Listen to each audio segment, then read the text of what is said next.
Tapi api pensucian itu bukan tempat, ialah keadaan.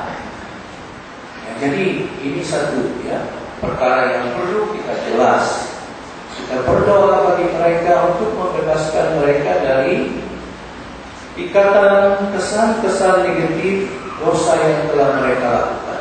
Dan yang ketiga, saudara-saudari, dalam kesempatan ini, bagi kita yang masih dalam perjalanan iman, marilah kita selalu menyadari, belajar bahwa dosa-dosa yang kita lakukan ini, apapun dosa yang kita lakukan pada masa ini, bila-bila masa kita boleh bertobat, tetapi kesan-kesan negatif dosa kita itu kita mesti ingat, ya.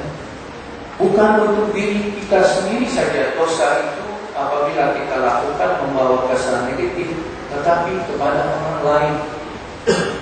Maka itu saudara-saudari, sebab itulah Yesus mengatakan, apa yang kamu lakukan kepada orang lain, ya, semasa kamu hidup di dunia ini, kamu tidak memberi makan, tidak memberi minuman, tidak melawan waktu sakit, saya di penjara kamu tidak melawan aku, ada kesannya di akhirat nanti. Maka itu saudara-saudari, kelalaian kita, apa yang kita tidak lakukan, ada kesannya di akhirat. Demikian juga saudara-saudari, apa yang telah kita lakukan, bagaimana kita memperlakukan orang lain semasa kita hidup di dunia ini, ada kesan di akhirat nanti. Apalagi kalau kita menyangkal Yesus semasa kita hidup di dunia ini. Kalau kita rujuk dalam Matius bab 10 ayat 32, di sana Yesus mengatakan, jikalau kamu mengaku aku di hadapan umum, aku juga akan mengaku kamu di hadapan Bapa di surga di akhirat nanti. Tapi sekiranya kamu menyangkal aku di hadapan umum, yaitu waktu kita masih hidup di dunia ini, aku juga akan menyangkal kamu di hadapan Bapa-Ku dan malaikat-malaikat di akhirat nanti. Maka itu saudara-saudari, apapun keadaan kita, apapun kelemahan dan kekurangan kita, marilah kita selalu ingat fokus atau tujuan hidup kita semasa kita di dunia ini. Tujuan hidup kita ialah menuju kepada Bapa di surga.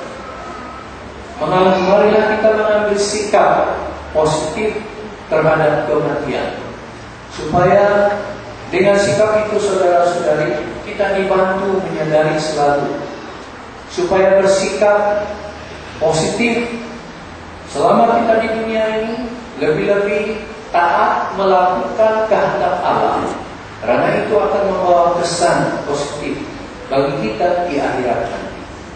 Tidak ada lain jalan, hanya kita mesti belajar terus bersatu dan setia melakukan kehendak Allah semasa kita hidup ini, supaya di akhirat kita akan diterima, kita akan dikenali oleh Tuhan. Dan last, pertanyaan kepada setiap kita, sepanjang hidup kita ini saudara-saudari, apa yang kita perlu kumpulkan untuk dibawa kepada Yesus di akhirat nanti? Apa yang perlu kita lakukan? Kumpul harta, kita tidak dapat bawa menghadap Yesus. Kumpul apa lagi? Apa-apa yang ada yang dapat kita miliki selama hidup di dunia ini, semuanya kita akan tinggalkan. Hanya yang dapat kita bawa kepada Yesus, menghadap Dia waktu kita menghadap Dia nanti, ialah relasi pribadi kita dengan Dia, pengenalan pribadi kita dengan Dia, dan kesetiaan kita melakukan kehendaknya semasa kita hidup. Dan itulah yang kita bawa kepada Yesus, inilah aku. Dan Tuhan